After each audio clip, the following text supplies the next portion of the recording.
So right now we will be testing the active range of motion for this part of the practical.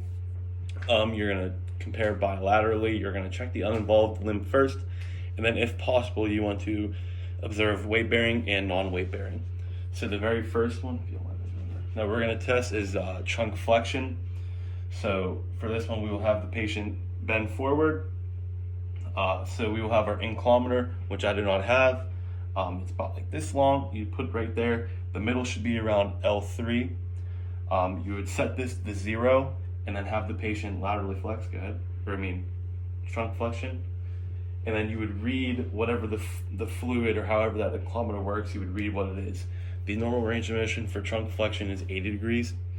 Okay, so we will do the same setup for that. We'll have the inclinometer here again, set it to 0, around L3, and then we'll have them extend. And then you'll go ahead and read that again. You're good. That should be around 25 degrees. Next, we will be testing lateral flexion. This will use a goniometer.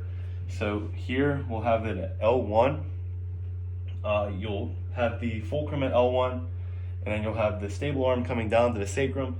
You'll have the movable arm pointing up to C7. So go ahead and laterally flex.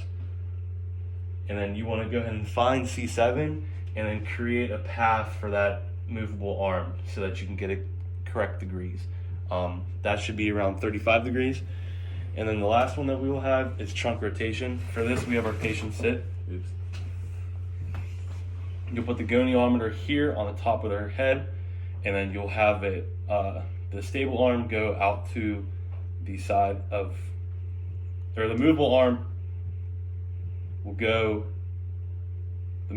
go out straight, and then the stable arm will stay against the scapula.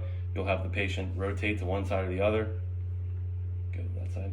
And then you'll follow the angle of their movement of their head. For the last things that we have is combination movements, if you don't mind standing up. And the normal range of motion for trunk rotation is 45 degrees. So for these last ones, we won't use a goniometer, but we have them laterally flex, and then trunk flexion, and then we will have lateral flexion with trunk extension, and then we'll have trunk flexion with rotation, and then we will have trunk extension with rotation.